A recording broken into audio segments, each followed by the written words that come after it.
Welcome, listeners, to Thru the Sightglass, a podcast that dives deep into the fascinating world of craft beer and celebrates the incredible individuals who shape its vibrant landscape. Join us on a journey where we explore the nuances of this amazing industry and the remarkable people who contribute to its richness and diversity. Today, Alex of Miel Brewery gave us time. Thank you so much, Alex. We appreciate it. Hi. Happy to have you guys. Yeah, thank you so much. Y'all are our first New Orleans, Louisiana brewery.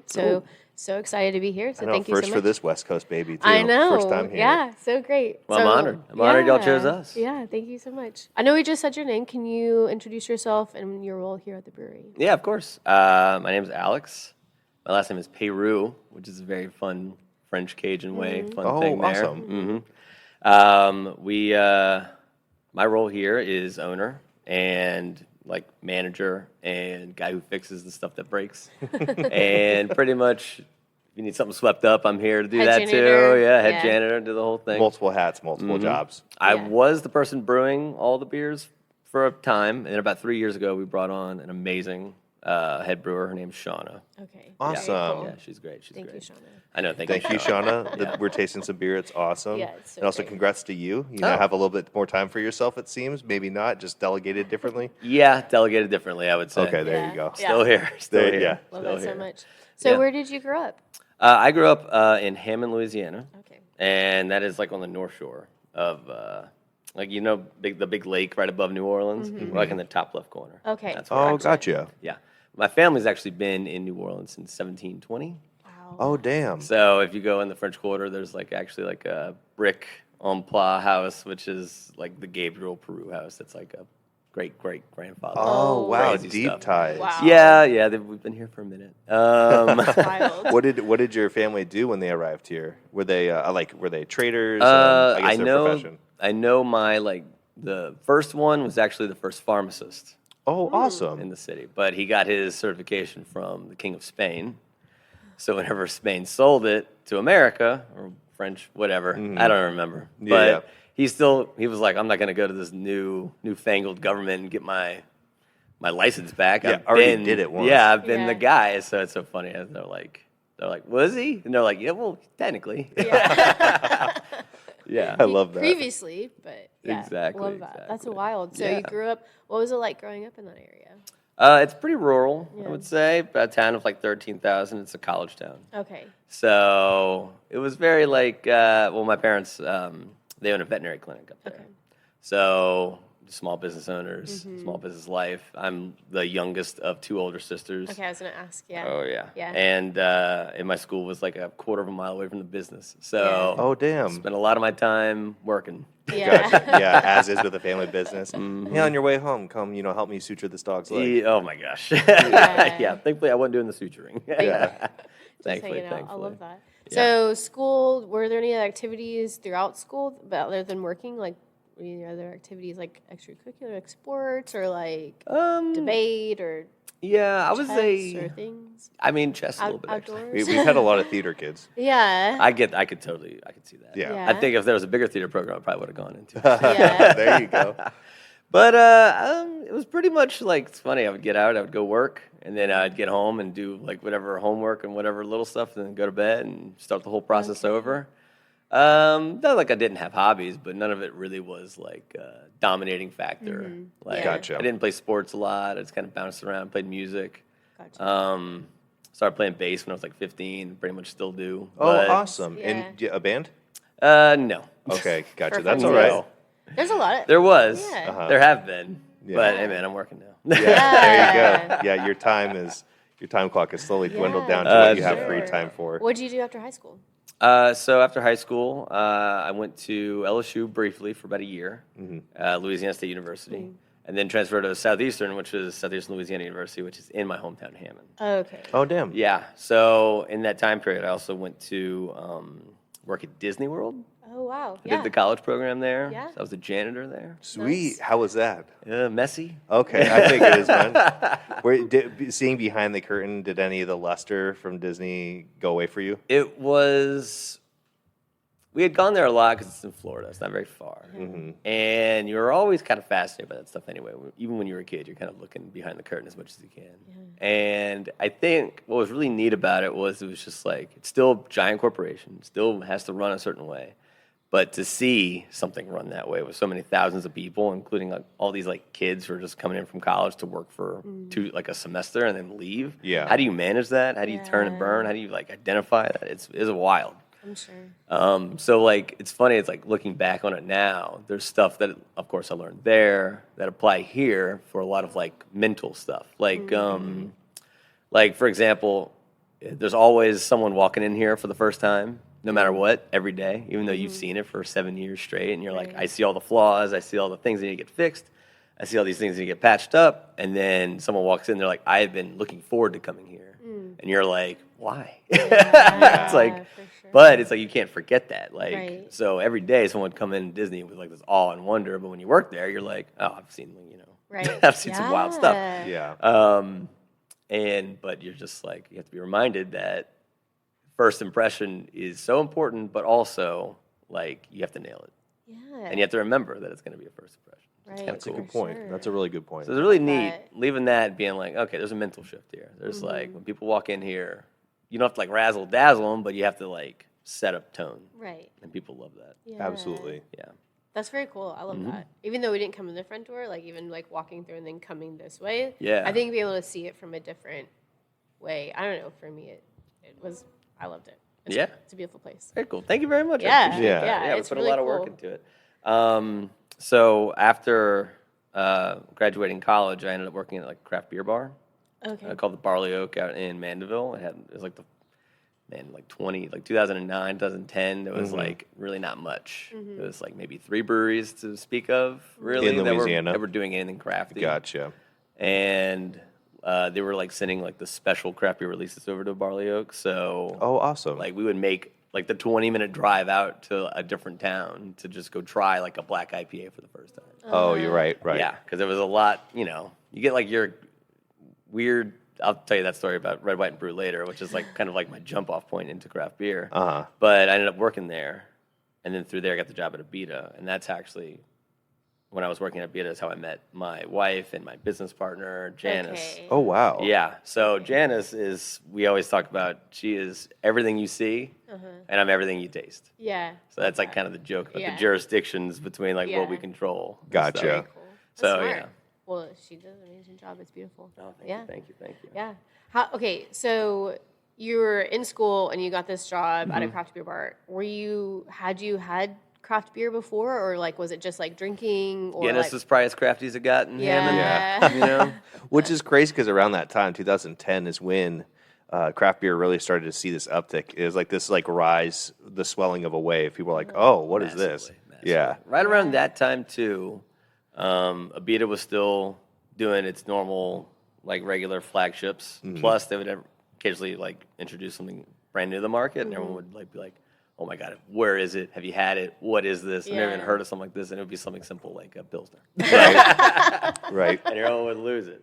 Yeah. Turbo Dog. Yeah. Everybody on the West Coast was like, dude, they got Turbo Dog on Oh my tap. God, Turbo Dog. And the hype around it. And then I get there and you're like, oh, it's not something crazy. It's just something we don't have that often. But 100%. people are like, oh, but I fucking love it. 100%.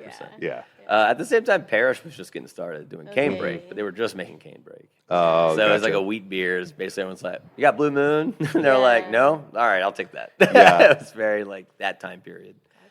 Gotcha. And NOLA was just getting started, and they had a couple. They were just draft only for a while, which is the one next door that's been around for like 13 years now. Oh, damn. So at that time period, there was a bar in Hammond called Red, White, and Brew. And they had like all these beers from all over the world. It's just like whatever international distributors would send in, they would just scoop up whatever they could. And it was just like out on a shelf, room temperature. Like, let's go. They have like those wine chillers. You drop them in, cool them down in like 30 seconds, pull it out. Nice. Yeah. And then they had like a passport where if You you like drank a beer from every country, then you got your name on a plaque. Okay. Oh, very cool. So Red, Red, Yeah. white, and brew. Red, white, and brew. out in Okay. Hammond, yeah. Mm-hmm. That's cool. So we were like 22. Yeah. And we're like, oh, I'm going to try every beer in here. Let's Yeah. go. A Let's drinking go. challenge, and I get my name on a plaque? Fuck Let's, yeah. let's go. I got nothing else to do. I got all the time in the world. So, like, it was funny. It was all the beers were, like every state had one too. So you had to like kind of knock down states. It was like Rogue. And it was like at the same time that beer was coming out. Stuff. And people were just like, are you sure about this? I was like, nobody's sure about this. Yeah. Yeah. The description of that beer, I can't It believe. was rough. Yeah. But beer tastes like normal. It's like ale, whatever. Yeah. It's like a pale ale with like no hops to it. It's fine. Yeah. But it was funny to see like people's reaction to it, especially like in this town of like 13,000 being like, this thing, the fun little thing you do here is drink like a Danish beer. It's like Heineken. You know what I mean? Like it's Right. One of them though, I remember this distinctly. There was one country, and now I'm blanking on it right now. What could it have been? It was like a Scandinavian type country. Mm-hmm. Where's Samichlaus made? Oh, shoot. I know. Scandinavia, yeah. I think. Denmark? Something like that. It might be. But it was the only Samichlaus. beer on that country. So everyone had to drink it. It is a malt liqueur. Like it is like 14%. Yeah, it's potent. And really malty and like really intense, and all these good old boys wearing like Oakleys were like coaching me like, here's what you do, here's how you drink this. You just chug it. Yeah, literally, they're like, don't even cool it down, drink it warm, it goes down faster. And we're like, God. what? Oh, God. This is Yeah. hilarious. So like, there's still a whole generation of people out in Hammond who are like, oh, I remember Samichlaus. Yeah. Yeah. The proper way to do it. Sit it in the proper. sun. Sit in the sun, Yeah. chug it as quickly as you can, and get your name on that plaque, bro. It's like, save it for last. Some people are like, I'm going first with it, because you can get your name on the plaque multiple times if you do it a couple times. Oh my Oh, gosh. nice. Yeah. Is your name still in the plaque there? Absolutely. Yeah. Fuck That's yeah. Maybe I'm amazing. on two of them. Okay, nice. You did it Yeah. twice. Yeah, I had to go back. Hell yeah. I had to go back. Like, first time I didn't like Samichlaus. Second time, I get it. too bad. I got it. Yeah. I understood. I understand what was going on here. Gone through some Nice. life, you understand? Yeah. I know. Yeah. So, like, but it was always like if I was at a bar, I'd try to zig when everyone zagged, just to be like, well, I can't get this at home. I can get a Miller Lite at Right. home, but I can't. What is this? Yeah. Right. Let's go. For sure. Yeah. Yeah. So was that like that experience? Was that kind of like you're like, what is beer? Yeah. I want to. Or like what beer could be. Yeah. Yeah. And at the same time, we're going through these beers, and I got like oh my gosh, no, I'm blanking on the name. It's the book that everyone recommends. Is it like Michael Johnson's like drinking beer? There's the No. beer Bible. No. Oh my gosh, it's not how to brew beer. Is it Charlie's book? No, it's not Charlie's book. Yeah. I think I know what you're talking about though. We're not yeah. finding the name, but it might have been Michael Douglas that may have wrote it. He's a very popular Think beer so, writer. yeah. Yeah. But I remember just like going through the history of it, reading about these styles, and being like, well, I'm going to hunt out this style if I can find it. And so, obviously, these things evolve into a way where you're like, all right, I've read about it. I've tried all these beers. Let's try making it once. Right. So let's make it easy.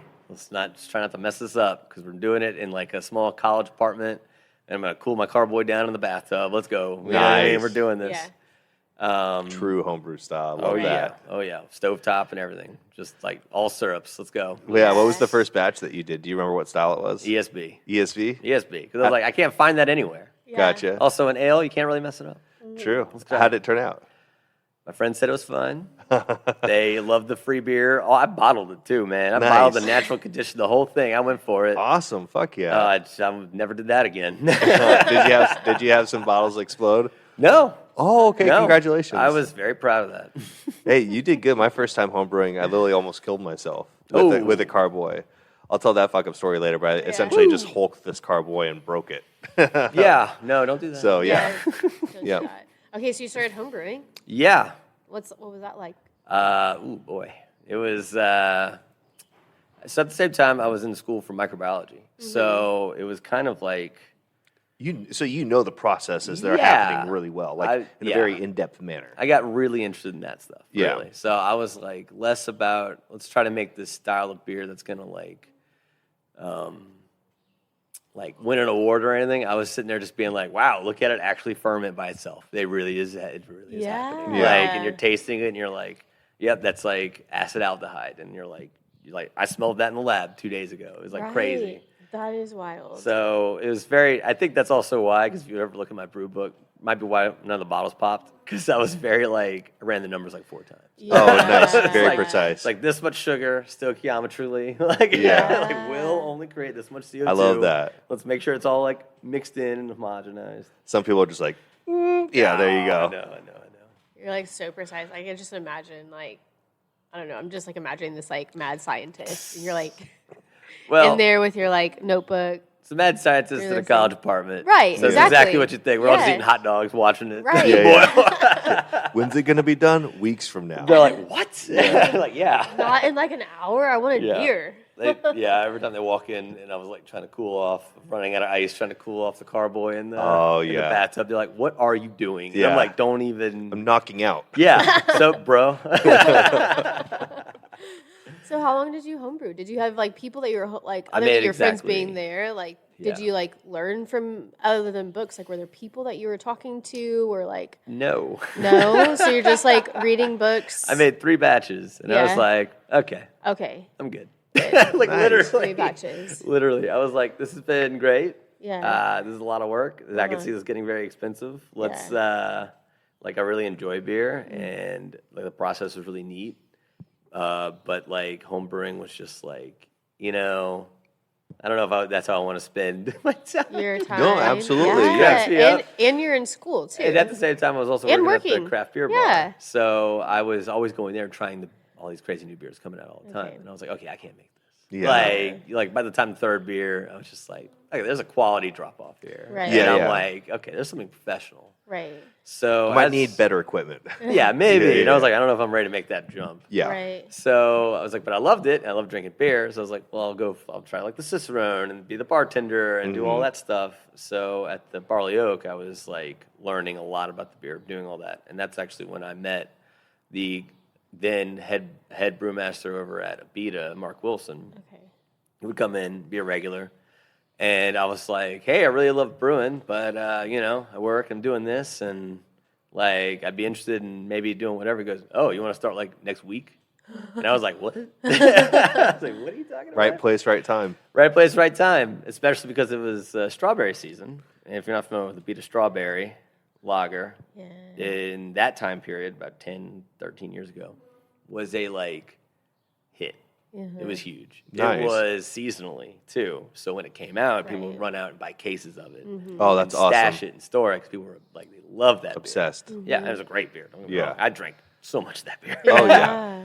But they needed someone to go in there and pasteurize 40 gallons of strawberries on like 6 separate like pot burners on the graveyard shift so they can make one batch at a time. Oh, my damn. gosh. So they're like, we don't care what you know. You just need to get in here and start pasteurizing these strawberries. I was Yeah. like, I'm in. You're like, I can do this. Let's go. Yeah. Oh, that's crazy. Oh my So, gosh. That's like- so much fun. Yeah. So I left like Barley Oak, and then like 2 weeks later, I was pasteurizing strawberries from 10 p.m. to 7 a.m. Damn. at Okay. Abita. So Oh, that's wild. That's kind of cool That to was my see. in. I think it's always so important for people to understand that some of your favorite beers take a lot of extra time. So much. Anything Yeah. with fruit in it, especially, I mean, processes are better now, but people really enjoy, and some brewers really love the pain of like hand zesting stuff or, pasteurizing absolutely. pots of strawberries Yeah. overnight. It was Yeah. wild. It Yeah. was absolutely wild to make one batch of that. It was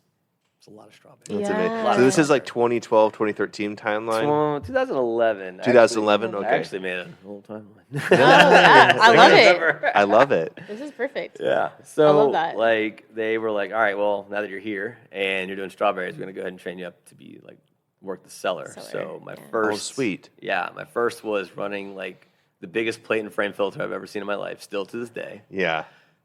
Working this massive centrifuge, and their cellar was turn and burn like 24 hours, go, go, go. Like, Yeah. We're draining 400 barrel tanks into 160 barrel tanks and 60 barrel tanks and like maybe 300 barrel tanks. Damn. And it was just like it had to keep going. And Wow. if you blew the filter, you had to switch the filter out and not lose it. We had 2 buffer tanks that kind of like go. Oh man, it was wild. It was a Yeah. wild ride. So I really went from like homebrew Home 3 brewing. times. Yeah. Yeah, to super high production. Yeah. And I Yeah. loved it. And I was like, Wow, okay, I this love is that. like this like fast paced, 7 things going on at the same time, kind of like a chef on a line. Mm-hmm. And you're like, you just look at your watch, you're like, I know exactly the next like 3 minutes are Right. about to go down. And you're like, Yeah. let's go. Yeah. Was it with the team? Like, how was it? I'm sure there's a huge team there. Like, I'm Yeah. sure that was like such a big part of like. I'm sure your friends love the beer, but like being around other people who like know what's it's huge. happening. Like, I'm sure that was. It's absolutely huge. Yeah. And I think, as like you guys know in the industry, and I'm sure all the people you've spoken to, it's like so much you hear less people be like, "Oh, this brewery was X for me." It was like, no, it was the team I worked with.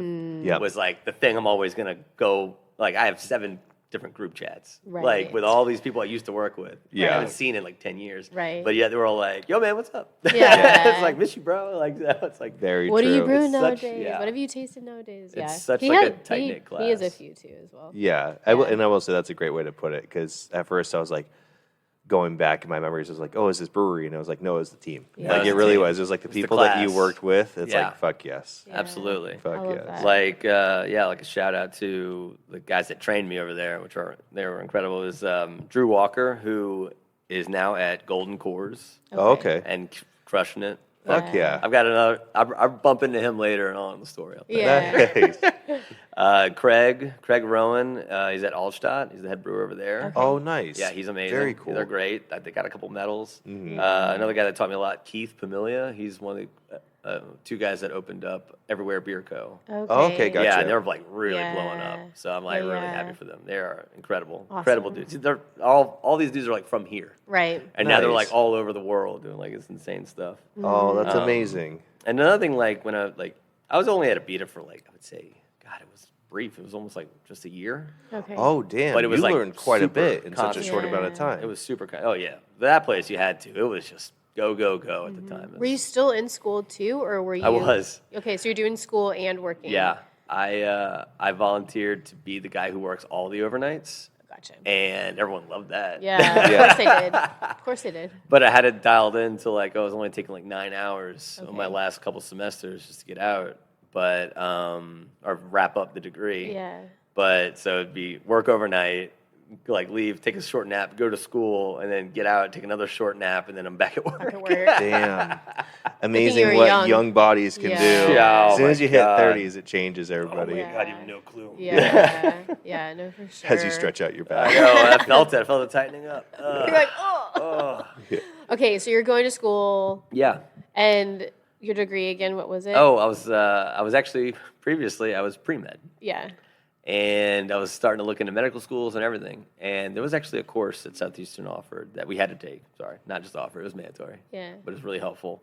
It was like a seminar where they poll the class, and whatever you want to do in your future, they would bring in people who do that Okay. and talk to the room about what my job is like. Yeah. You know, it's kind of funny how it's like we did that in like grade school. Right. and But you now I'm did- like, okay, this is actually this valuable is very because I'm an valuable. older, I'm like older. I'm like, okay, what do I really want to do every day? Yeah. And it depends on the amount of people and what they ask for. So we ended up having like 4 doctors come in, and there's like a forensic pathologist, some other cool stuff. One was like a food service technician, which was pretty neat. Like, and of the 4 doctors, one of them was a military doctor, so you got all like everything kind of like paid for on the GI Bill. Uh-huh. He was the only happy doctor I met. Damn. Okay. The other 3 were like, they were like, beware. It's Yeah. like, be ready for this. Yeah, the student loans and everything. Exactly. And I'd grown up, hours, I'm sure. yeah, 100%. And I'd grown up working for 10 years at a veterinary clinic. So like, I've seen a lot of medical. I've seen a lot of like, it's rough when you see everyone on their worst day. Yeah, And very that's true. the only time you see people is on their worst day. Yeah. And I just don't think I'm built for that. And I was like, I'd rather see people on their best day or when they're actually having fun somewhere. Yeah. Yeah, very for true. That's a good sure. point. Yeah. So I was always attracted to bars and things like that, and that's kind of what led to that. So Yeah. to pivot and to use up my credits that I already gotten, I switched over to microbiology. And then from that point, every class we're like on the higher level where they're like, what's the thing you want to study? What's the thing you want to do your special project on? I'm like, Beer. yep. Brew beer. Exactly. Brewing And, they were, beer. and all the teachers were like, oh, hell yeah. It's like finally something that isn't just like right. rote, old, like someone with a passion about something. They got really excited. Very cool. Yeah. So yeah. So That's yeah. so wild. I'm sure that lasts like, so when you're like, you're working and then you're doing your classwork, I'm sure you're just like, Just I don't know, beer. meshing everything together. It's all and- beer. Right. It was really love cool. that. It was really, really cool. So, Again, I still see you like in your college room, like you're like a mad scientist. I don't know what I yeah, picture that. just books everywhere. Just books and like numbers and like beer Yeah. bottles, and you're like, okay, this with that. I don't know. That's Yeah. what I just I'm a picture. notorious collector of books, but not an avid reader of them all. I just feel like, wow, look at all those. Look at all those cool Look books. how smart I look. I feel so smart. I can relate to that. Yeah, I know. I can deeply I'll open it relate up, read like 4 pages. Yes, that is the information I was looking for. Yeah, And then- thank you. There was we have Good. these free public little libraries. So like they look at mailboxes. We have them a lot in the West Coast. I remember one day I was getting rid of books because we've been living in a van for 5 Yeah. years, 60 square feet. So I was getting rid of books, and I found this giant encyclopedia of wine. And I mean, like, it was thicker than most college huge. textbooks. Wow. And I was like, this is cool. And so I bring it, and I probably read maybe 30 pages, and Yeah. then it just kind of sat in the van for a long time. But I'd bust it out, be like, guys, isn't this cool? And then I Yeah. just gave it to my younger brother, who's Yeah. super into natural Yeah. wine. I was Oh, like, man. you will utilize Yeah. this Oh, he's more gonna than I love will. that. Yeah. You're going to love Yeah. that. I love that. Yeah, 100%. Yeah. All right, so you're at Ibiza for a year. Then what happened after that? Oh, okay. So at the tail end of my time at Abita, I actually applied for and was offered a position at a brewery in Healy, Alaska. Oh, Yeah. Damn. 49 That's a state. switch. Yeah, it is. were you searching that out, or did they find you? Yeah, I was looking around, Okay, but so also you, like, put out this some- wasn't a headhunt thing. I was Okay, looking around. Yeah. Gotcha. And they were just looking for a brewer assistant out in the middle of nowhere. Literally, it's like 2 miles from the entrance of the park to go see Denali. Oh, awesome. It is wild. It's 5 hours north of Anchorage. Okay. Wow. And so I accepted that position, and in the next week, I was working overnights, and a friend of mine brought a couple people over to the brewery to come check it out, do a little late night tour, yeah. Yeah. yeah, it's pretty relaxed, like a Friday night, everything's kind of wrapping up. Yeah. And that's actually where I met my future wife, Janice. Oh. And so we talked a little bit. I was like, all right, that's cool. Yeah. That's right. Some connection, some sparks. Yeah, and then later I was like, well, I'm literally about to move to Alaska for a whole summer. I was like, but it's just the summer, and you know what? I'm not moving for another 3 months. So we went out on a couple dates, and and then we kind of were like, well, let's see what happens. Let's just stay in touch, I guess. Yeah. I know you're gonna be in Alaska doing whatever. Right. And she was wrapping up her her degree over at Southeastern as well. Okay.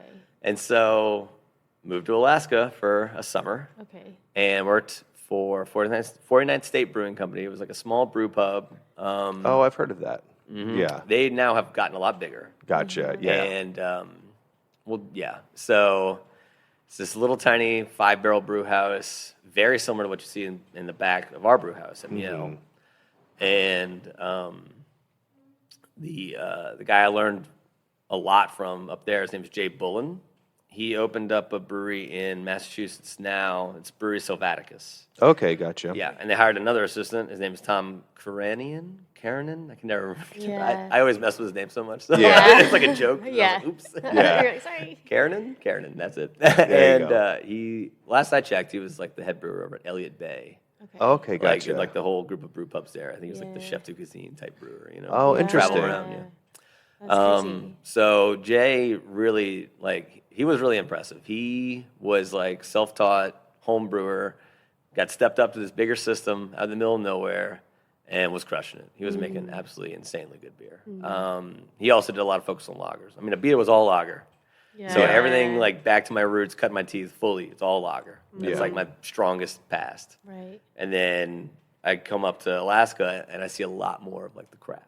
I see a lot more recipe development. I see a lot more ingredient choices. And Because it's smaller, right? so much smaller. Yeah. I was doing 100 barrels and I switched to 5. Nice. Yeah. And I was living up there in the small apartment complex, literally sharing the same room with the assistant brewer, the other one too. There you Right. go. And it was just this really weird getaway camp / work at the brewery all day. Yeah, it's like brew school. Yeah, exactly. Then just go to the park and just go hike around and watch out for moose on the streets. It's That's wild. wild. It That's was wild. insane. And That's so cool. during the summer, they would go from 3,000 people in that town to 15,000. Oh, All damn. the tourists. Mm-hmm. Yeah. And all the cruise ships would bus people up. So we were there for the busy season, thank God. Yeah. So Yeah. the sun was out all the time. Yeah. I'm Yeah. sure. I mean, coming from New Orleans, like, Oh, had yeah. you ever been anywhere? No, absolutely near, not. Yeah, It's so also why I like, was so like, I want this. yeah, Like you said, when everybody zigs, you zag. I'm thinking about zagging. I'm always thinking about zagging. Fuck yeah, I love that. That's so Yeah. awesome. So Love I'd that. learned so much from Jay. He was an incredible brewer. I haven't had a chance to try his stuff up at Sylvaticus because I just don't get out much. Yeah. Yeah, you're a little busy. Yeah. But pop up, go check them out. They do like farmhouse stuff. Okay. Oh, love right. that. We'll definitely put that on our list. Yeah, he's really cool. Jay's Yeah. a great guy. So that ended in like August, and then I came back and basically came back, and Janice and I got like together officially. It's like, all right, well that was fun. That was now fun. I'm back. Now I'm back. Yeah. Yeah. Are you And- done at school? We're done with Yeah, school at that point. I had Okay. finished with school. Janice still had another year of school. Okay.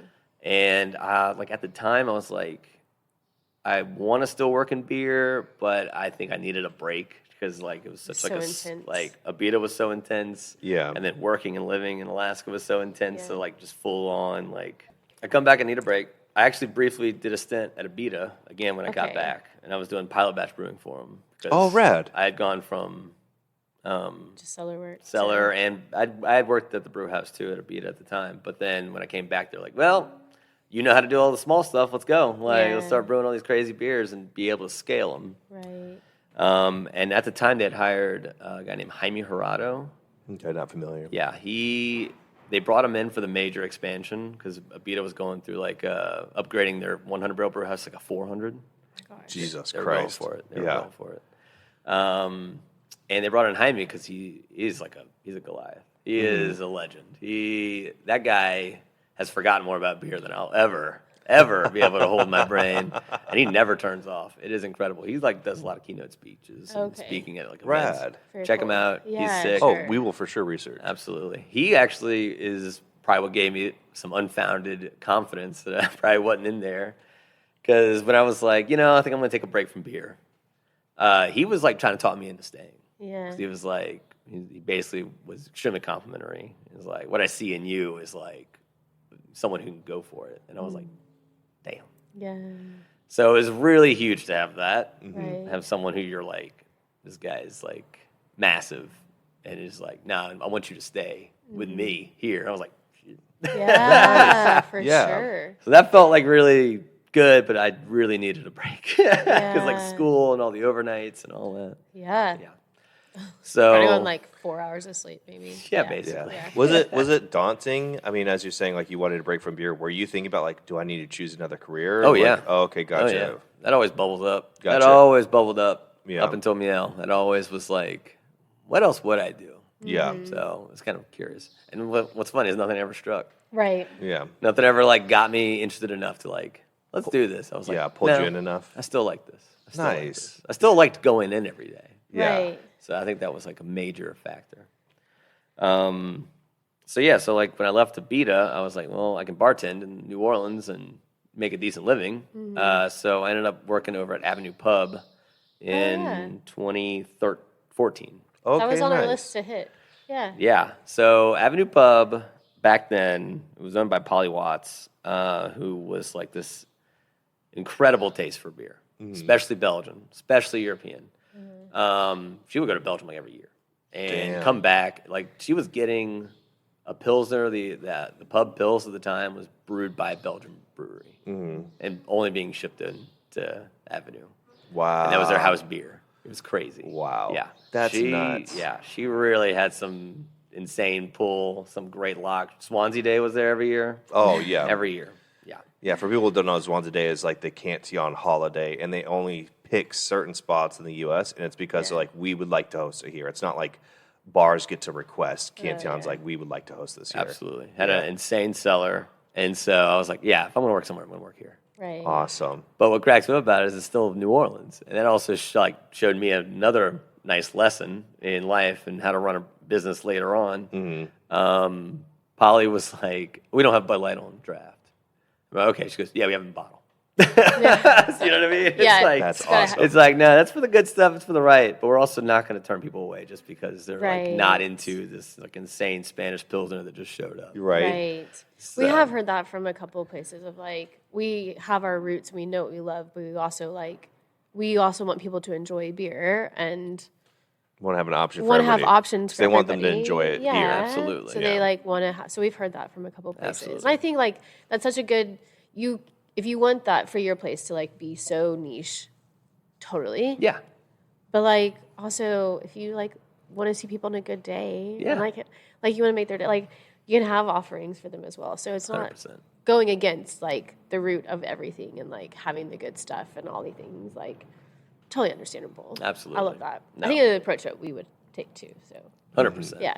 Yeah, it's huge. It is. They had a huge whiskey selection upstairs too. Cool. It is. They were a little bit of everything for everybody, but they were really good at beer. Yeah. Nice. Love it. Yeah. So it's. I always paid a lot of attention to that. I was like very impressed all the time. I'm sure that was so fun going from like working like in the back all the time to like maybe like enjoying talking with people and Absolutely. whatnot. Yeah, I'm a talkative guy. If you can't Yeah. tell already. No, Yeah. yeah, it's Love it. enjoyable. It's enjoyable. No, don't be. Love that so Oh yeah, much. very chatty. Yeah.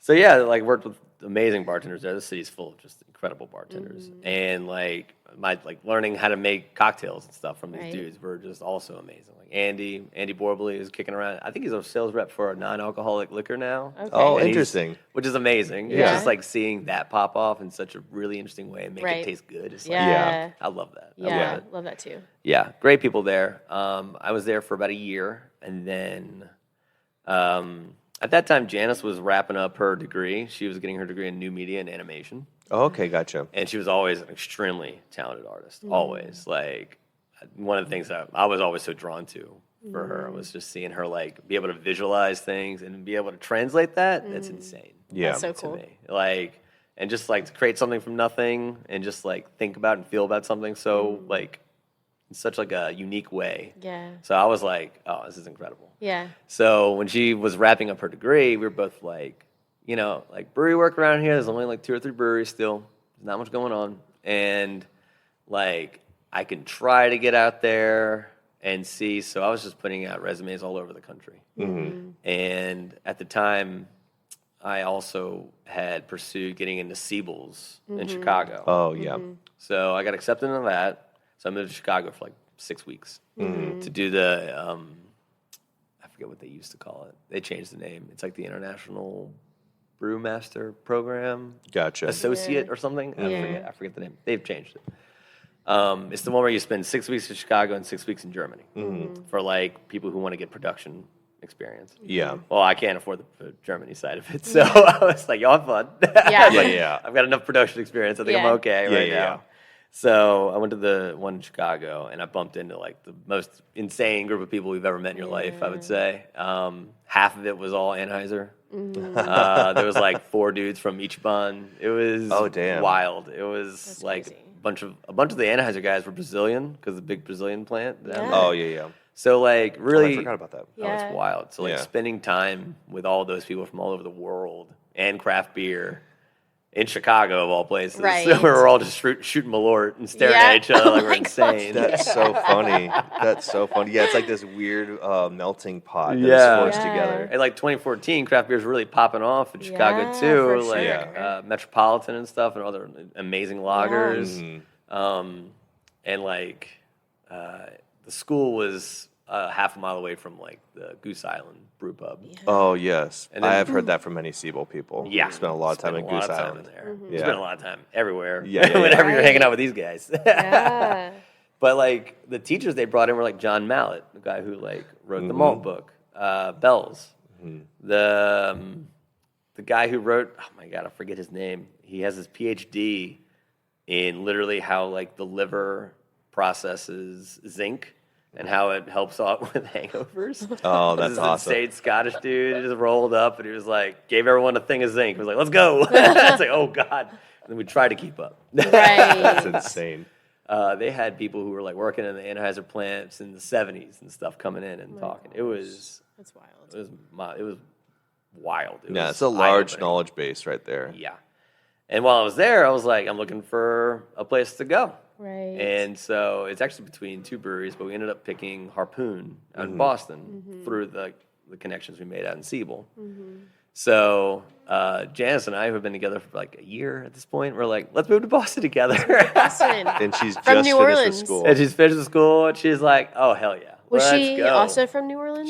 She is from New Orleans. Okay. A lot of her family's from Kenner. Okay. When we opened Miel, a lot of her history and my history really blends together. Okay. So Oh, beautiful. We'll talk about that. So these two New Orleans kids are heading up to Boston. Yeah, absolutely, man. I Great miss place. trains, miss trains, love trains. Yeah, Oh, it's such a different world. Like here, like there's like such a city life for sure. I feel like Yeah. Boston is just so wild. It's wild. It is. There's always something going on. But also, people stop drinking really early. Very true. This is true. They drink Dunkin' at 6 a.m. and they're all done drinking by 8 p.m. Yep. to go to sleep. Yeah. We have definitely we've noticed that on the East Coast. You try to be like, oh, let's go somewhere else, and it's like Everything 9, is 10 closed. o'clock, and That is everything's true. closed. Yeah. And we're like, 10 what? o'clock, yo, what's going on? Yeah. And they, coming from New Orleans, where we thought we had some pretty weird alcohol laws, they have some pretty old school Puritan stuff. Yeah. Like the happy hour rules and stuff were always fascinating to me. Oh, what are those? Like if you can't run a happy hour, you have to run it for the whole week Oh, or something. So it's really just like a special. I don't get it. okay. I don't get it. Yeah. I You're never like, understood how it. does this work? I know. Wow. So y'all are in Boston. So I was working cellar at Harpoon, and I was there for about 8 months in the cellar, and then like getting to know all the people who were there, including Charlie. Charlie was the head of the lab at that point, quality control lab. Yeah. And then he worked with someone underneath him. Her name's Brooke Currow. Okay. She is now at Asheville, New Belgium.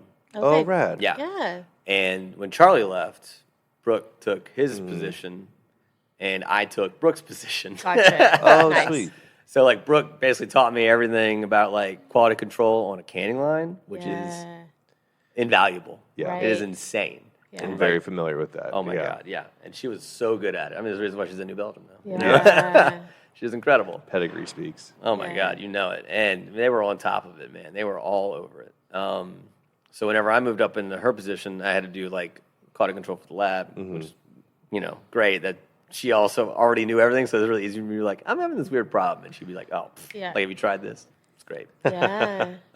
They put me on like a special research project for packaged oxygen, Okay. TPO, DO, all that. Speaking his language. Yeah. Oh, I know. Yeah, dissolved oxygen, total packaged oxygen, oxygen, the killer of all beer. We know. We know. So I got in really in depth with that. And it really helps out with our processes here to this day. Yeah. It's like if you haven't gone through all that, it's hard to make really good beer that lasts. Right. Unless you have like a really keen understanding of that stuff. Yeah. I think that's like a big X factor. Oh, for sure. Yeah. A lot of breweries too, I feel like they skimp on equipment or they like don't want to take the time to learn a process. And it's like, listen, Yeah. you taking the time to spend or do this is going to save your quality reputation, Yeah. your brand, everything. It's invaluable. Yeah. It's invaluable. I never understood it because I didn't come from beer. Like y'all both came from beer. Like I came into beer later. And for me, I was like, I drink a lot of beer in a can. And so I'm like, why would you not? Like that's where a lot of people drink beer is from a can. And so why would you not take the time, if you took the time to make it? Yeah, it always boggled my mind. I'm like, what are you? I don't understand. Yeah. Why do they not care? It's like cooking up a really, really nice steak yeah. and then just like chopping up and putting some styrofoam here. Yeah. Yeah, exactly. And it's like, well, that's not going to treat her very well. No, yeah. Exactly. So I really appreciate it. You but can I do a never- great job at any time. You can pick up a can. You can be like, "Oh, this is oxidized. This is Oh, old yeah. or whatnot." And it's Oh, like, yeah. And I've never worked in a brewery. And like sometimes that. it's just Yeah. one can out of like a 4-pack, and it's like, Yeah. oh, you can tell something went wrong Something on one of the, going on. one of Like, the wrong I'm heads proud of or myself. I whatever. can like pick up a can, like they underfilled this, or this is like undercarboned. Yes. And I haven't even opened it. It's and I'm massive. like, yeah, It's a seam issue there. Yeah. Yeah, exactly. So it's like that's so cool that you were able to do Yeah, that. no, it was massive, and just learning that was insane. The other people that I was able to work with have also like gone on to do just incredible things. Obviously, Charlie's over at Remnant now. Yeah. Charlie's Shout incredible. out Charlie. Yeah, I'll text him every now and then. Yeah. Just be like, what's up with this? Yeah. I got a question. Ken Herman, who's like at the Guild Pawtucket, which is like a huge contract brewery. Oh, okay. And he's crushing it. And if you ever have like, he's also seen everything. So he's Yeah. like that guy, that go-to guy. You're like, if I wanted to incorporate coconut what would you do? Yeah. Don't just put it straight in the tank. Yeah, don't do that. Don't do that. Dear God, don't do that. Yeah. John Stringy, who's now at Athletic. Oh, cool. awesome. And he was in the group chat being like, yo, we can't get enough people. We are growing so fast. Dude, They really Athletic are. is They're everywhere. It's a Incredible. Goliath. Yeah, it's amazing. Insane. I will say it's like we have the restrictions that we can't sell directly to public. We can't mail. We have to go through a third party. We have to go through all that. When you have an NA like that, it just go, baby. Yeah. Absolutely. It is For funny, sure. like, that's how the laws will work. It's like, well, what about non-alcoholics? We haven't written anything, so Yeah. the world is Whatever your you want. oyster. Yeah, whatever. Oh, why is it bad? No, it's fine. Yeah. Why should we? No. Yeah, No. exactly. That's amazing. Yeah, Steve Theohadri is over at Zero Gravity. Go check them Oh, out. yeah, we've been in Yeah. Burlington. We've Yeah. been over there. Steve's a joy. We call him Theo. So Theo, People okay. call him Theo. Okay. If you go up, you're Shout like, out Theo. He'll be Theo. like, Yeah. how do you know? Yeah. How do you know? Who did you talk to? Yeah, Yeah. we were there like October, probably October is whenever Yeah. we were over there. Over in got to go. Burlington. We have a few pictures of their tap. It's beautiful. Tap Oh, room. it's incredible. It's Yeah. nice. Yeah, he was in town not too long ago. It's nice catching up. Yeah. Nice. Yeah. Were you thinking about at this time while you were working, doing the QA/QC and leading the lab? Were you planning to start your own brewery? Was that at all percolating, or no? Were you just like, all right, this is cool, I'm just going? Yes. And there was always cooking up some crazy concept, crazy idea of a gap in the market I haven't seen. Like there was a previous iteration of Miel that was like all English cask ale and all that, of course. I think Right. every brewer Everybody. thinks about that once. Yeah. Yes. Yeah. That's And then my you're like- last brewery was an all cask, like ESP style brewery. Yeah. Yeah. Godspeed. Yeah. Godspeed. There was always like iterations, like some crazy idea that was coming up. But the issue was that Louisiana was always super, super strict.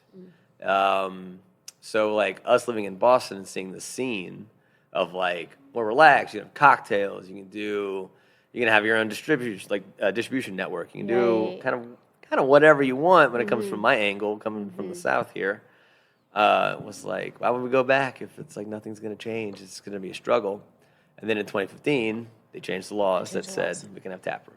Yeah. So Fuck it's yes. the first moment that a brewery could actually sell to the public here in 2015. 2015. That's wild to think. Whoa. Yeah. I think that's pretty close to what Georgia was too, right? It's very close. Yeah. Very close because Yeah. I think with the places that we talked to in Georgia, it was about that. Yeah, time that's as why well. every brewery you visit is like, roughly about 8 years Yeah. old-ish. you Yeah. know? That makes For sense. sure. Yeah. That makes sense. Yeah, you're not going to find too many older breweries here except for like Yeah. Abita and Nola. Right. So Janice and I had a very long chat. She at the time was she had worked at 2 different marketing and advertising companies.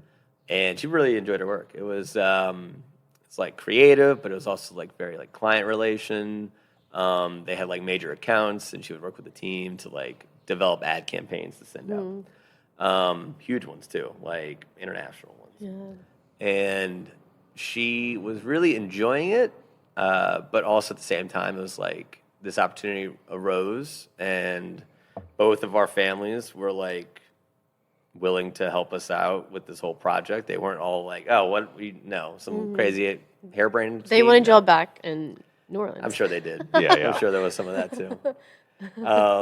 So we did a lot of pros and cons lists. Yeah. She's like, we're not doing this without a business plan. I was like, oh, it's already halfway written. Yeah. Let's go. Funny you should ask. Funny you should ask. So we made the decision ultimately, like, all right, we're going to come down here. We're going to do this down here because her skills and her side of Right. it, and then what I learned and all the history here has just been like, okay, like if it goes really south, whatever, it could just be us two. Yeah. Like we don't need to have like this huge team. We don't need to develop this big lasting brand that goes like 7 states over. Yeah. It's like could just be us two. And we'll Right. be okay and like that'll Yeah. work.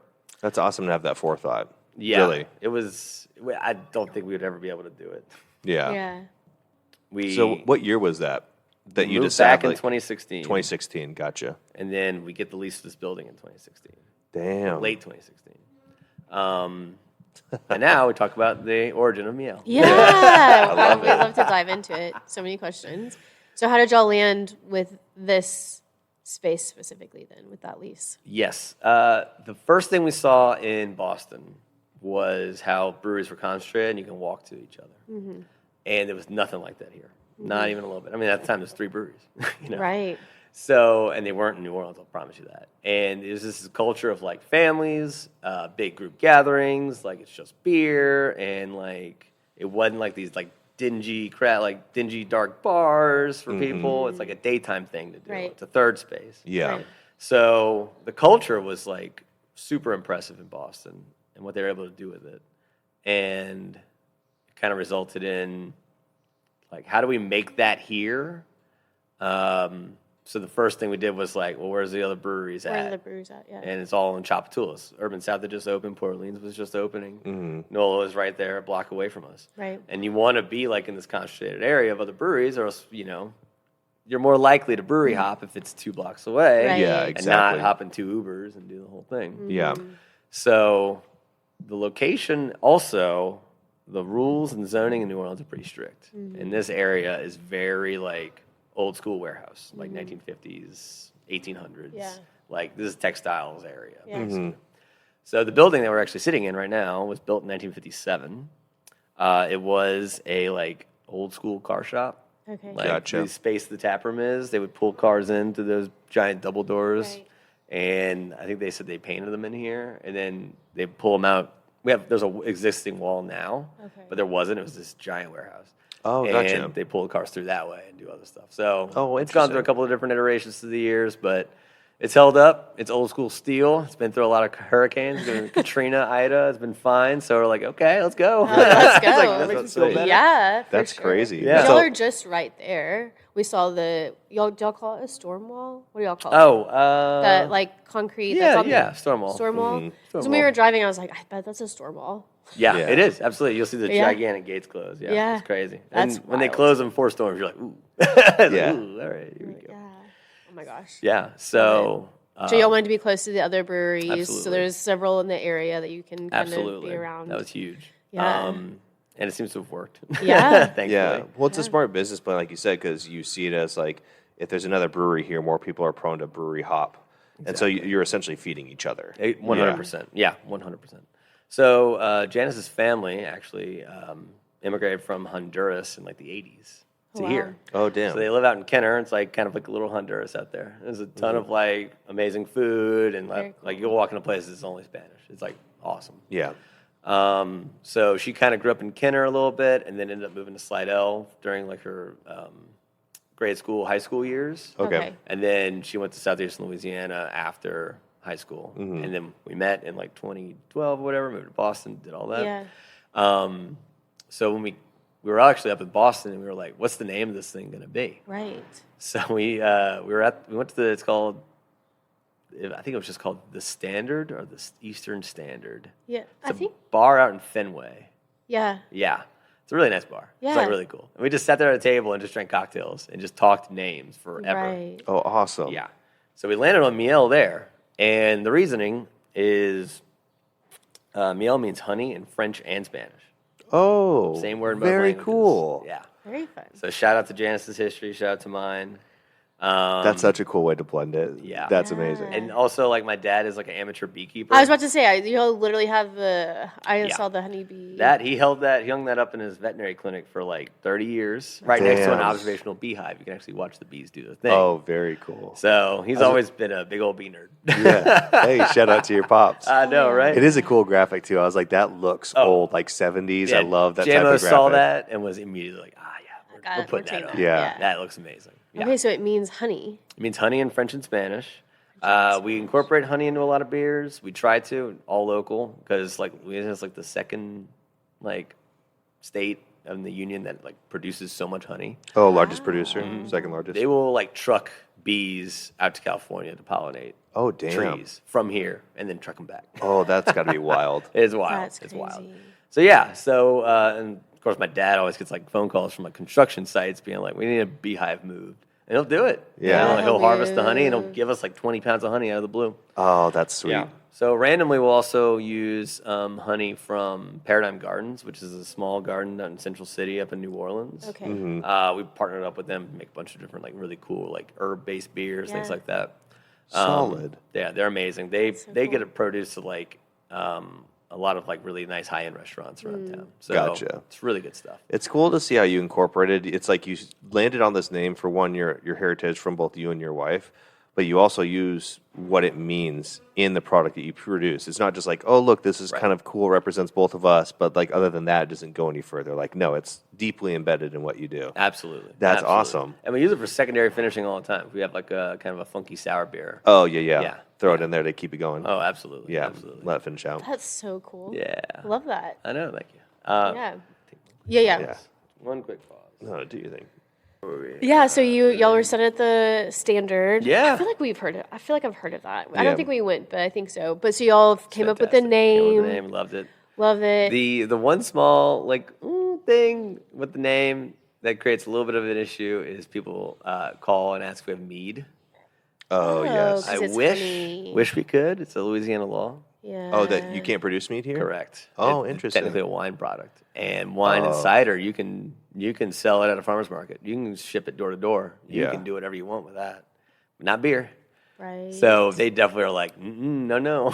Gotcha. wow. Interesting. So yeah, so I mean, we've looked into like ways to do like dual permits and all that, but they're not open to it yet. Gotcha. So maybe a law change, maybe we'll see. Yeah. I Yeah, don't know. let's Not hold my change the breath. law, please. I Yeah, know. because starting a whole second business too would just be a lot. Oh, I know, especially mead, which is Yeah. cool, but Yeah. not quite a like high demand product, I would say. Right. right Yes, now. it is definitely more niche. Yeah. But when we get to use it in a lot of our beers, the honey note actually comes out a lot stronger than I would think in mead sometimes. Yeah. So, like it's a complexity note that we like to add, Gotcha. Yeah. and it's really fun. Nice. Yeah, I really enjoy that. That's awesome. Okay, came up with the name, found the space, Found the space. moved back. It took us 2 years Gotcha. for the full build out. It was a full on putting walls up, putting coolers in, putting air conditioning in. It was a full on go. Yeah. Damn. Yeah. Did you have? I'm assuming it was a blend of contractors and then just you and Janice doing a lot of the Absolutely. work. Okay, Absolutely. gotcha. And even then, we had to like stop at a certain point. We just ran out of money to like do the outdoor space the way we wanted it to and all Yeah. that. We're like, you know what? Let's just get our doors open, let's get some beers on. Yeah. Like get the Right. permits finally finalized. We had like an issue for like 6 months. They couldn't dig an 18-inch hole to put a water main in because the Mississippi River was too high. Oh, damn. And we're so close to the levee, quote unquote. Yeah. You could just saw the whole river coming through or something. Yeah, Is that- apparently. Yeah. Good. Like, that's I don't what's know. 18-inch hole. 18-inch hole. I don't know. That's what's gonna I happen. don't know. It's a thing. Oh my gosh. So yeah, the Army Corps of Engineers had to like approve it for us. Gotcha. And they're like, all right, yeah, we'll go dig your hole. I'm like, thanks. Yeah. Thank you. Oh my gosh. So always a little fun delay. You're always gonna find something new. Yeah. Right. Opening a business is a blast. Always Yeah. such a blast. So yeah, when we opened, we had 3 beers because we were just like, we're opening tomorrow because we have to Have just to. go. Mm. It was a hef, one of my favorite styles of beer to brew and have on. Yeah.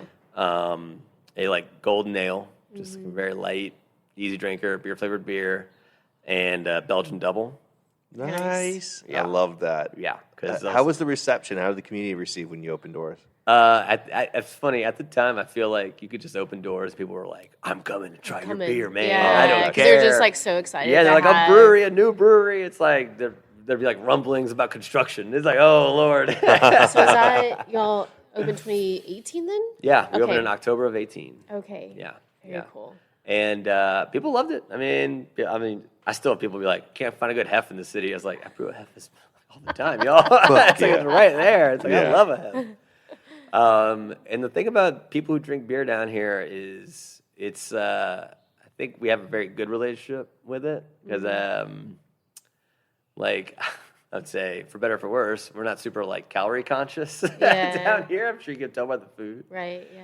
So we're like, if I want a beer to go with this food, it's got to have to be like good flavor and some kind of like. Yeah. Yeah. I'm not, You want it like full and robust. Exactly. Yeah. Exactly. So it's always like you could flex a little bit here, and people go like, "Oh, thank God." Yeah. Like they might not be able to like articulate exactly what they love about it or why or Yeah. the flavor profiles and the notes they're pulling out of hops. But they're just like, "This beer good," Yeah. and I'm like, "Yeah." That's like that's my full circle Yeah. with craft brewery world. I'm like, "Is this beer good?" Yes. Yes. That's awesome. You're Yeah, like, the I'm best here- compliment to receive. Yeah. I'm here to brew beer that you enjoy. 100%. You like it. Perfect. 100%. Yeah. Yeah. You want to talk? You want to talk in the weeds? Let's go, baby. I'm Yeah. here for that. But like, Hey, man, you like it? Yeah. Hell yeah. So you opened with 3 beers. Opened with 3 beers. And was it just you and Janice? It was me and Janice and 4 bartenders. 4 bartenders, okay. Mm-hmm. Nice. And it was running, gunning. It was go. Big thing for us that we realized early on was pop-ups. We needed food. And they did have like rules specifically saying we couldn't have kitchens at the time. Right. So why would we develop out a kitchen if it's like illegal for staff? Yeah. Right. So we reached out to a bunch of like, of course you're in New Orleans. There's a chef somewhere who's like, hell yeah, I'm off on Tuesdays. Let's go, baby. I'll make mac and cheese. I don't care. You know? Hell yes. Yeah, I'll make it the best mac and cheese you've ever had in your life. It's like, okay, get in. Let's go. Yeah. That's amazing. So we were able to like team up with some amazing pop-ups who we still have coming here and popping up regularly. Oh, fuck yeah. Yeah. Shout out to the Hatch and Harvest ladies and the Southern's Food Truck, which is the fried chicken sandwiches. Okay. Yeah, there's our menu. Yeah. Yeah. There's our weekly. It's gorgeous. breakdown. Yeah. That's you all have gorgeous. the Yeah, crawfish. We are looking at a TV full of all of our. Oh, yeah, I took a picture of it too. Okay, perfect. Yeah. But yeah, so like once we got food in here, it really was like, okay, now you had a reason to come in and sit here and hang out for like 2-3 hours. Yeah. You felt like it became a community hub? Yeah, that Nice. was our goal. Like when Janice was opening, like Janice and I, we talked about it. Her big point was, I need this to be a place where you can bring your grandma, and you could be like, you're gonna have a fun time. Yeah. Like you're not gonna be like, wait a minute, what do you mean? There's no galaxy hops in this. Like that's not the conversations that we're looking to have with grandma. Yeah, Yeah. 100%. Just want to have a good time. She's like, they need to bring their families in here. They need to bring grandma in here. Like people who are like not traditionally the target demographic for like craft beer. Craft beer. We need them to come in here and not feel like scared to ask a question. Right. Because it's so easily, it can be like, I've heard this question 1,000 times, or maybe I wrote you off, or like, I'm a bartender, I'm just tired, or whatever. Yeah. So easy to be like, what do you mean you don't know what a lager is? Right. You know what I mean? It's like, no, you can't. It's not how it is. That's not Right. that's not what we're here for. Yeah. Like we're here to get whatever people want in their hands Right. as quickly as possible to make them the happiest. Yeah. Yep. That's Love it. that. Period. Love that. So in our first 6 months, we bought the slushy machine Yeah. because it was hot here. Oh, yeah. It doesn't feel like it today, Oh, but yeah. it gets very hot in here. Oh, I believe it. We believe it.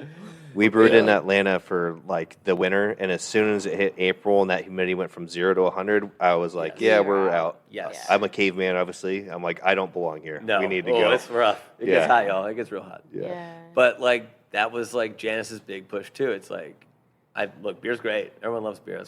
It's wonderful. Mm-hmm. But what do you do when someone walks up and goes, "I don't like the carbonation"? Yeah. What Yep. do you do? Yeah, It's like, for sure. "Ee." So like she was like, let's get a slushy machine. It's like a daiquiri.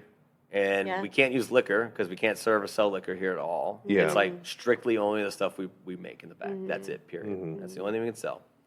So we went through this whole like discovery process of building slushies out of the beers we were already brewing Oh my gosh. to make them taste like, right now it's our hibiscus sour, but it tastes like a margarita. That's Oh, A amazing. frozen awesome. marg, yeah. Love And we that. do like a rim of chamoy and tahini. Oh my god. And that's all Janice. That's Yeah. all amazing. her. Just like it's so nice to have someone who's like not like been so ingratiated in like the craft beer world to be able to like look from the outside and be like, why can't we do Why this? can't we do this? Oh, yeah. Because you ask Yeah. a brewer who's been doing this for 10 years, like, what do you mean we can't? What do you mean? Like it's frozen beer? I don't know about that. Yeah. For But those same sure. people, those brewers be on a river with like a slushy bag, Oh, a beer easily. slushy bag. Yeah. It's great. We like stuff that tastes good. Right. Oh, for sure. I love that so much. So, like, it's a program we developed, like, within our first 6 months to now, which is insane. That's Yeah. awesome. Never Yeah, stop. 7 years later. Yeah, there was a point where we had 4 slushy machines running. Oh my gosh. It was just Yeah. high demand at one point.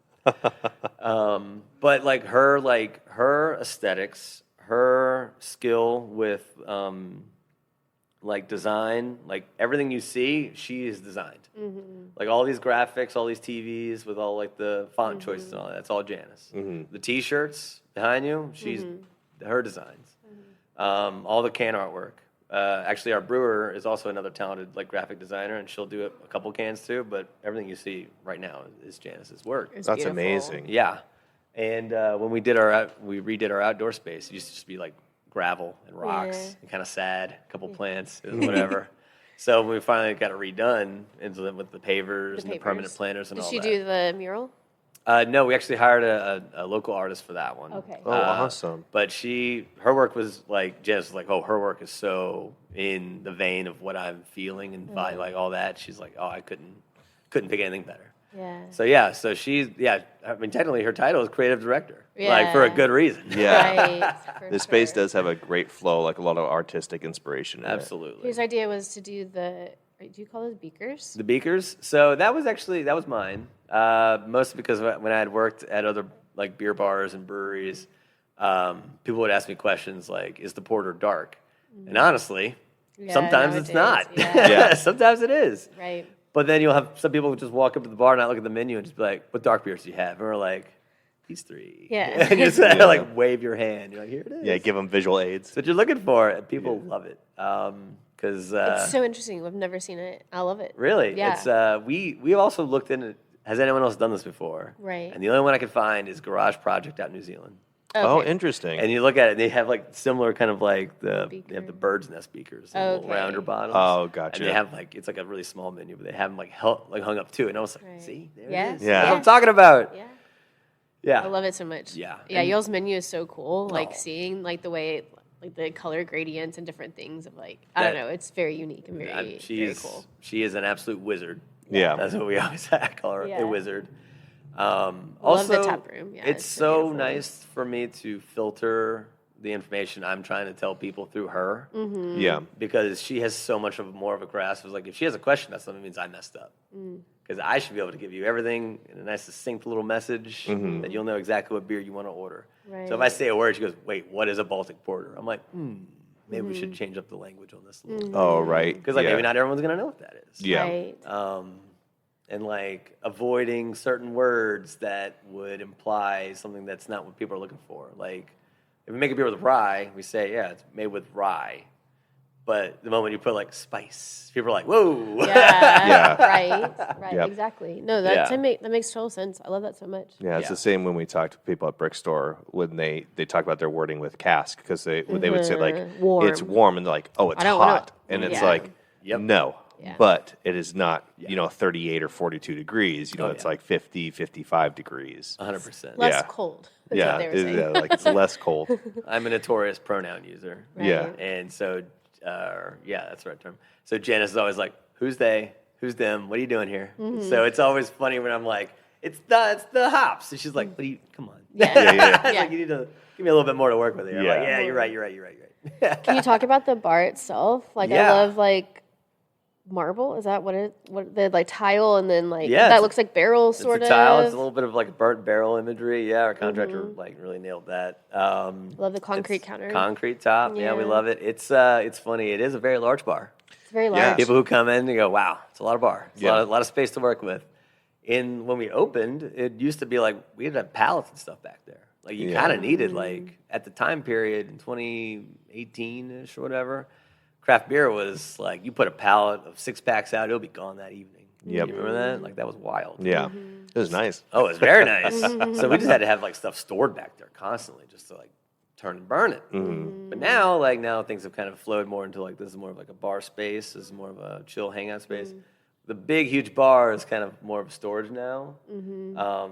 But it is like still like this big like centerpiece. You walk in, you're like Jesus. It is. Yeah. I love it. I love a know. big bar. It's Yeah. To be really like nice. sitting at the bar. Yeah. Anytime we go places, Yeah. we want to sit at the bar. Pre-COVID, I was very much adamant that I didn't want to have like these long lines. I don't like Yes. lines because it makes me feel like it's just beer. What am I like Yeah. waiting for? And what I like about a big bar space, because it's also like wide enough that if somebody someone sat down and someone wanted to stand next to you on the stool, you're not like in someone else's No. space. Yeah. And we've been to a lot of bars where it's like the bar is shorter and then there's tables right behind you. So like it's feels almost like you're right. weaving through chairs to stand in line. And that just makes you feel like, oh shit, I'm in someone's way. 100%, 100%. Yeah. And that was another, Also, we like it how it separates the space a little bit too. You can find like a little snug somewhere. Yeah. You're like, oh, I'll take over this table, and you feel like you're not really surrounded by Right. anybody. Yeah. This place can be packed, but you're sitting at this table, and you're like, oh, sweet. Yeah. It's like Very cool your own intention. little We love a home. good snug. Yeah. Oh man, I love them too. Yeah. Love 'em too. Amazing. Yeah. So you opened in 2018, 3 beers, sorry. Slushy Machine came Slushy Machine soon showed up. later. So kind of tell us the progression. Y'all opened 2018. Like, we're now in 2025. Yeah. Like, tell us a little bit of the story of like what it's looked like for the past few years. Oh, wow. So 2019 was like, oh, wow, we're going to be fine. We're going to do this. Mm-hmm. Like, you spend all these 3 years trying to make this jump, and you're terrified. Right. Oh, yeah. And then you finish a year out, and you're like, oh, wow, okay, I think we'll be okay. Yeah. And then 2020 shows up. Right. Right. So at the time, Janice and I weren't even married. We were engaged, and our wedding date was April 3rd, 2020. Let's just say it got moved. We feel you. Yeah. Yeah, world shut down literally the day after the St. Patrick's Day parade here in like Yeah. March 15th or 16th. And it was funny. We actually invested in doing the whole outdoor space and making it look really nice, adding the pergolas and all the plants and stuff. Kind of for our wedding coming up because we're going to do it here. Oh, Right. Roger. So we had this open for maybe a month, and then everything shut down. Yeah. And now New Orleans is always cool with open container. You put a beer in a plastic cup, go walk around, do your thing. And at the time, we weren't even allowed to like sell or do anything at that moment. But we were Yeah. kind of still considered essential because we were a manufacturing brewery. So it was kind of Yeah. like, let's take a little pause and see where we're at. So we ended up just like opening up that big door you see up front, putting like a little wall of tables, and slinging crowlers. Fuck Yeah. yeah. And we set up an online store, and people would order like 7, 8 crowlers. Right. And it would be me and Janice. We'd turn that TV, start watching a movie, fill a bunch of crowlers, Right. brought our dogs. Like, we're all hanging out in here, and it was just like big open indoor space, just Janice and I. Yeah. Hell yeah. It was wild. So it was a really wild time. Before COVID, we were here I was here to brew beer, open the bar, and I was here when the bar closed at 10 p.m. Damn. So we were doing full days. Were there any days y'all were closed? No, we don't No. close. So you're just like Beer don't always go here. bad. Exactly. Yeah. Especially when you're a business owner. You're Beer like, don't go if I'm bad. alive, I I can know. open the business. I will Exactly. do that. Yeah. And the other thing was like we never wanted to close too early because it's like when you start kicking people out, people like stop showing up later. It's a whole thing. Right.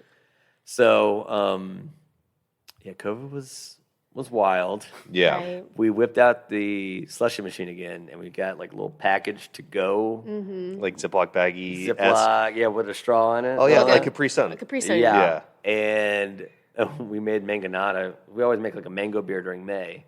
May Ganada. Yeah. Yeah. Nice. And it's called Paleta de Mango. A lot of the Hispanic, like the Hispanic Spanish like references, obviously come from Janice's history. And that's why Florida Jamaica is such like a special beer. But we made a mangonada with the chamoy and the tahini and the thing, and we sold out of like 10 gallons of it in like 3 hours. Oh my gosh. That's insane. That's it was wild. wild. And we're like, okay, people still Like it? know we're here. Yeah. Yeah. So things started lightening up a little bit, and the city started putting in restrictions, especially when the vaccine was out, and people were getting their vaccine cards. It was something easy for us to check. Yeah. So to stay compliant with like the local restrictions, that's it. Okay.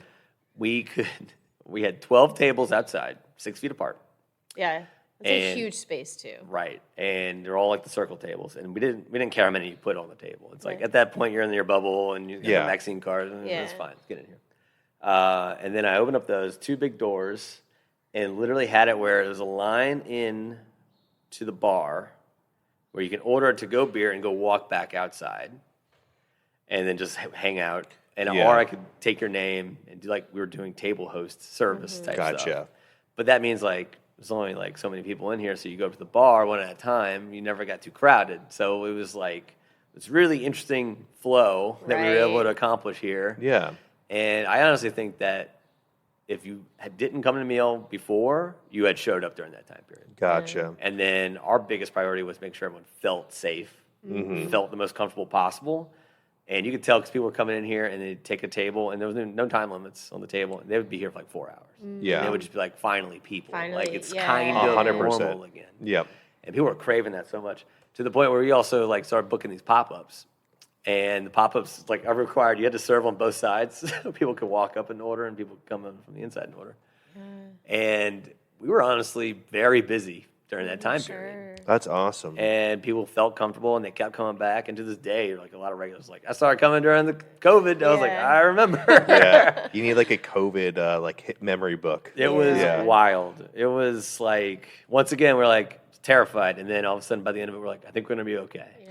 It was wild. I think that is. It's like it's almost like the anxiety and stress of getting this illness and then possibly dying, because it seemed like it had no age range of who it affected. It was chaos. Caused people to be like, well, if I could die possibly soon, fuck it, I'll spend $80 and drink beer with my friends if this is going to be my last day on earth. I know. Yeah. I know. And even then, it was just like we were so outside. I put fans everywhere. It's just like, all right, everybody, let's get through this. Yeah, very creative. Well done. It was wild. We had to. Yeah.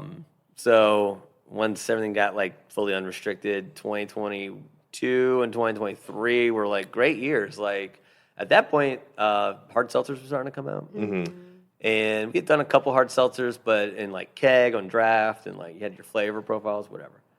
And I just didn't love it. I was like, if you're coming in for a seltzer, you're not like excited about the beer experience. Yeah. So why am I trying to treat it like it's some kind of beer experience? Mm-hmm. When people would always be like, can you make it less sweet? Can you make it sweeter? Like, is this all you have? It's just the one seltzer. It's like, yeah. So we started kind of flipping the way that seltzers get made here by we make a really high strength, like the pre-cut version. Yeah. Ours is at 18%. Okay. And then we like refine it, drop it out, make it look basically clear. Uh-huh. And then we have a cocktail director here, which she joined us in about 2021. Okay. And she focuses purely on the slushies and now the seltzer drinks. Oh, very cool. And she makes her own syrups, like totally from scratch. Like right now we have like a rosemary and like cranberry and grapefruit juice. And like we do that and then hit it with the syrup, hit it with the seltzer, and then we hit it with soda water on top like a spritz. Okay. And that's so cool. we can't make enough of that. That's amazing. So cool. Yeah. That's such a unique approach to it, too. Right. And now people like, we have it in special glassware. It's for people who are like, I don't want a beer. Like, well, here's like a cocktail. Yeah. Yeah. But not a cocktail. Yeah. Yes, exactly. Right. That's amazing. That's People so cool. love it. People go crazy. People come in here and they're like, they've never had a beer here. Yeah. Which is They've insane. only had the, You're like, we are a brewery, but Yeah. But hey, still offering Right. something for everybody. Exactly. Right. And we can make them all NA. So Janice got pregnant with our son Max he was born in August, so it was 2 Decembers ago. Okay, gotcha. And that was like the first time we both were like, what are the mocktail menus looking like around the city? Yeah. Like, let's dig in. Let's start making mocktails and figuring that out. Yeah.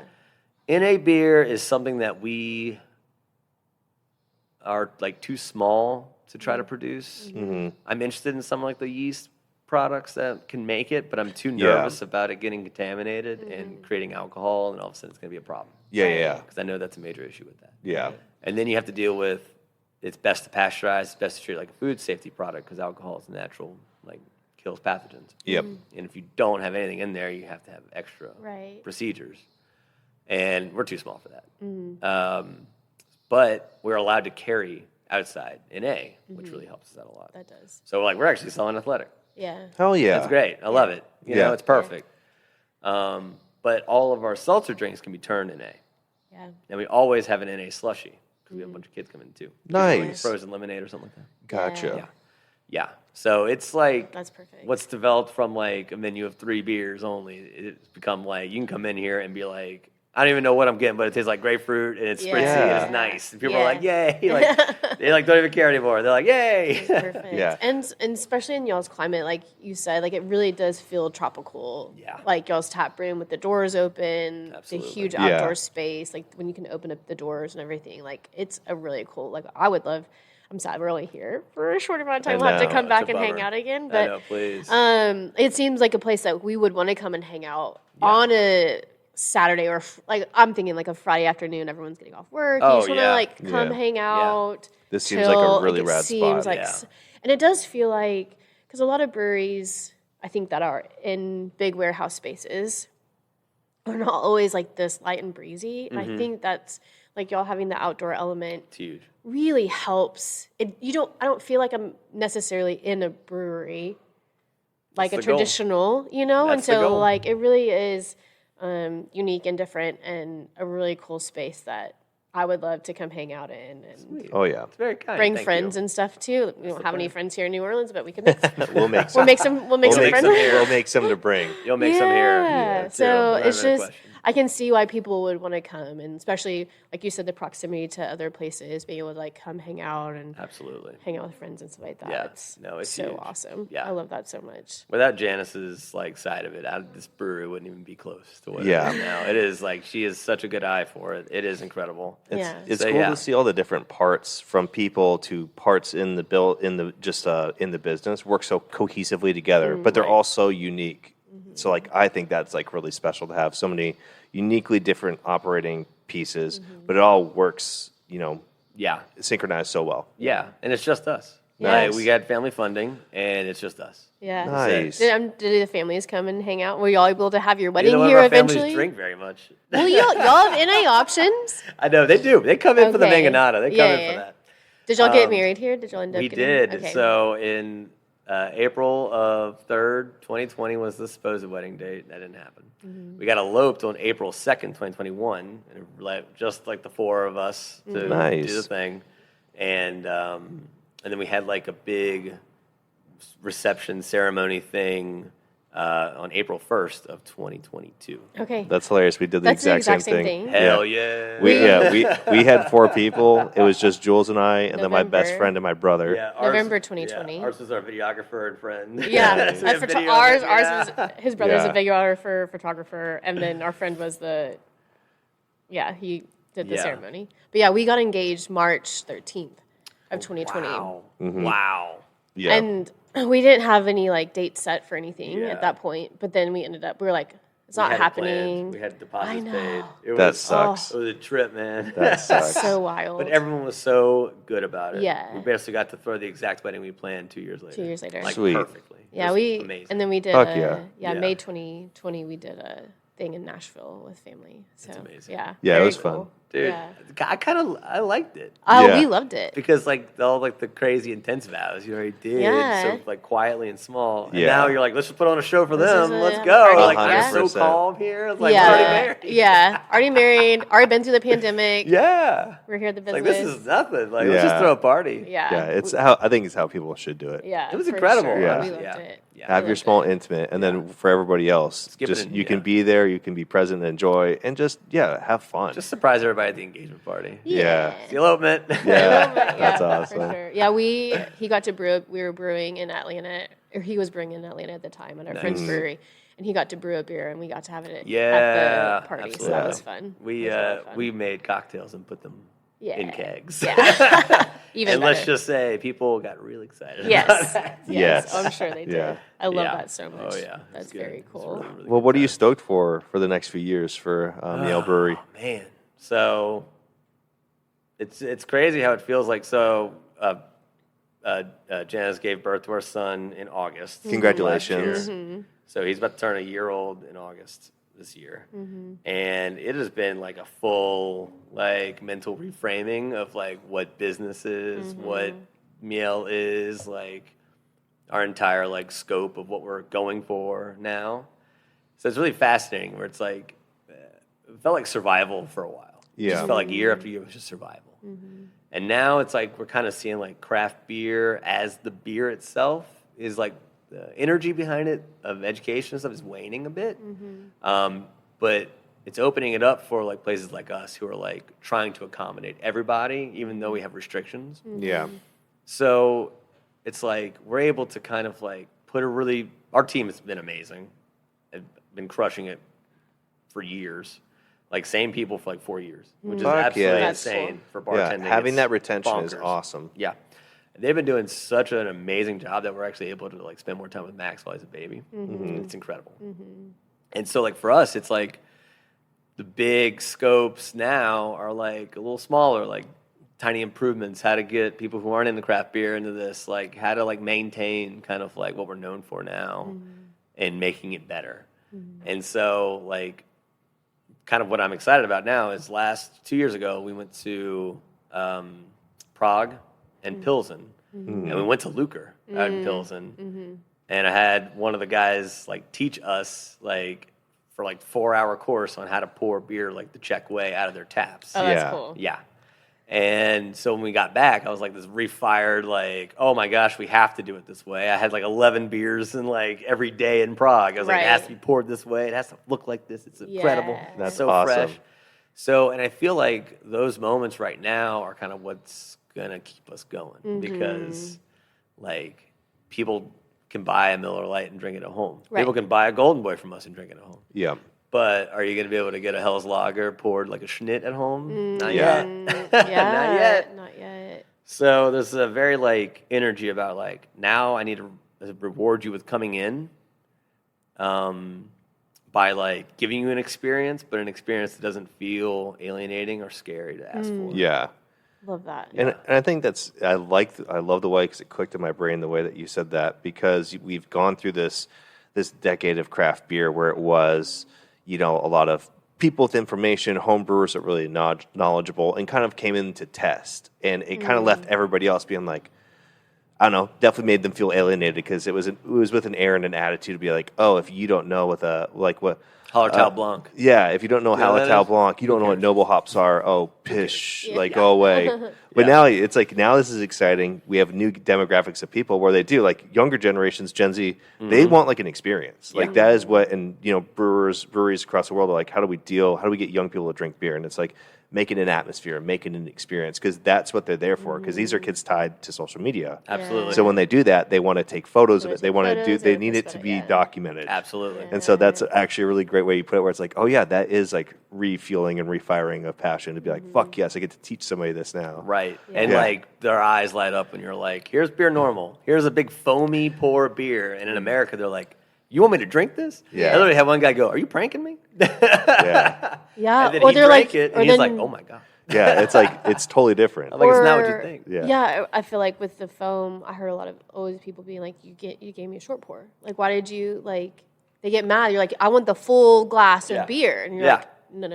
Like, Just trust me. just trust. Just Yeah. trust me on this. Yeah. They have to order it with the words. Yes. Yeah. If they just say, can I get that beer? It's going to be a normal looking pint. Yeah, you're gonna have that like 2 fingers ahead. Like that's it's it. gonna be the Yeah. whole thing. It's going to be a Hladinka, like straight up. Yeah. But until someone goes, I'll try that Maliko. I'm like, oh, you sure will. Yeah. Let's go, baby. Here we Yeah. go. That's He's like, you know what? I awesome. might have a little bit with you. Yeah. Just to like, see, it's not scary. It's fun. Yeah. Yeah, That's It's not amazing. scary. Yeah, I love know. that so much. I know. So yeah. Um, So like the next things that we want to do is like bring Max to like Belgium and stuff, and like learn like how are people pouring beer and presenting beer in a way that you can come back here and make it accessible. Yeah. Yeah, because Love like that. I love that English like cask stuff like that. yeah. Yeah.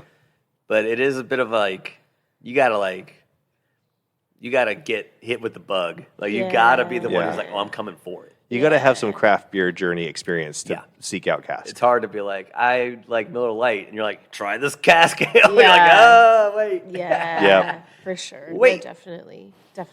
It'd be cool to like, eventually like be able to do something like that though. Like, Oh, yeah. So like in y'all's progression of like what y'all are doing, like I'm sure you always can always Add a little Yeah, thing, little- but make sure it's the right way. little seeds. Yeah. Yeah. Yeah. I love that so much. Yeah. Very cool. Well, we have 2 more questions for you. Oh my goodness. I know. We've had such a great time. Yeah. Seriously, thank you. Yeah, loved it so It's much. been great going through the story and the history. Yeah, I Oh love my it. God. Yeah, I'm very chatty. Oh, we love it. No, we that's love why- it. That's why we have a podcast. That's true. That's a good point. Yeah. Yeah, we can do whatever we want. Yeah, it's our podcast. Yeah, love it so much. All right, so last 2 questions. First off, if you were to give a piece of advice to your younger self, what would it be? That's good. Man, that's tough. Man, that's really good. It's so hard because it's like I don't think you could have told me anything back in those days that would change my mind. Which is very true for a lot of It's very people. true. I was very stubborn. One quote I saw is like, sometimes you give people advice that you wish you would have given to yourself, and you only get there because you like made a mistake. Exactly. And you're like, Man. yeah. Ooh, it's good. But sometimes, like, I feel like my mom always gave me advice, or my dad, and now I see it. Right. So it's like it stuck with me, even Yeah. though I didn't take it at the time. Yeah. I like see it now. Or maybe I was more aware of it because Yeah. they told me the piece of advice. I think one of my favorite ones I've heard a lot of a lot of people that we've talked to on the road say. It's just been like, say fuck it, don't be afraid. Yeah. And they always bring it Especially back to being like, because if you business fail, owners. what? You're back where you Yeah. started, which is okay. Yeah. Yeah. That's honestly it. It's like, take that risk, take more risk probably. Yeah. Go a little crazier. Like, Yeah. like, I don't know, assume the public would be maybe open to something that you probably would have written them off. To be like, it's a little too complicated for them beer-wise. Like, no, it's not. Yeah, try it. Yeah, try it. Go Yeah. for Yeah, it. dude, people thought brewed IPAs were going to be Oh my like, God. who was going to drink that? That And then, was so lo and funny. behold, for 90 days, it was the hottest Oh my fucking God, thing. couldn't make it fast enough. Yeah. Yeah. And even then, you watched it sit after that 6 months. Yeah. No, yeah, exactly. Once it went by, I was like, okay, on Yeah. to the next thing. And it was like, but Yeah. I just packaged 200 cases of Yeah. it. Oh my gosh. So, That- I feel ooh, for you, remember. it's like a Yeah, continue to zag. Yeah, keep zagging, dog. Yeah. I love it. That's what I imagine one day you're going to be sitting with Max and you'll be like, continue to zag, Let's zag, son. bro. Yeah. He'll be like, nah, I'm just gonna go do. yeah. Go do the thing that other people do. I love that so much. It's definitely a little bit of a battle sometimes. I'll say in places where I probably shouldn't. Yeah. Hey, it builds character. Yeah. It builds character. No, for sure. I love it so much. All No, it's been right. So for fantastic. 2025, what are you looking forward to for Miel? Are there any like big projects or beers or collabs or pop-ups that you're excited for? Oh man, we are in the busy season now. Hmm. Let me think. You would have asked me this 3 weeks ago. I've been like, busy season. No, right? I feel like it did come at such a stark contrast because we were in Portland, Maine, and when we were tracking our route down, all these storms were rolling through. I mean, you Oh, guys were yeah. getting hit with like essentially small hurricanes and there was yeah. tornadoes all Yeah, through like stuff. Texas and North Carolina. And we were like, fuck, what's going on I with the know. world right now? It's wild. North Snow. Carolina is recently on fire, is still on fire. Oh I'm my like, good God. Yeah. No, thank you. I don't need Nonstop. all that. Oh. Yeah. Yeah. I will say we've been discussing a lot of the little upgrades we've been looking at. Like we opened with these tables. Yeah. Like it's time that like Janice is always like Yeah. how A can little I make this refresh. a little bit nicer. How we could like.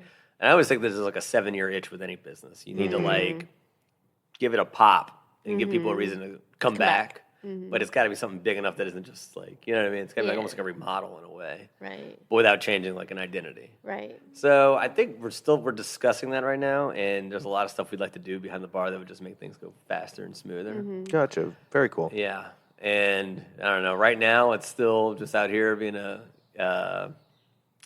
evangelical about wet foam beer. Right. Hell yeah. But I'll probably get back from Belgium and be like, "No, you guys, we're on Yeah. something. We're new doing now." something Yeah, new. exactly. I love that. Yeah, Well, we're exactly. excited to see those adventures and Yay. any upgrades or things that y'all are Of course, doing. yeah. So. And JMO's the one who's knocking that Instagram out of the park. Oh yeah, seriously, She I takes loved the it. photos. She does all the graphics. Oh, it's immaculate. She is, Yeah. she is a wizard. Well, we'll tag her. Shout out JMO. Yeah, she is one of Yeah. the hardest working people I've ever met in my life. Yeah. And I Heck yeah. thought I used to work kind of hard. Right. Heck yeah.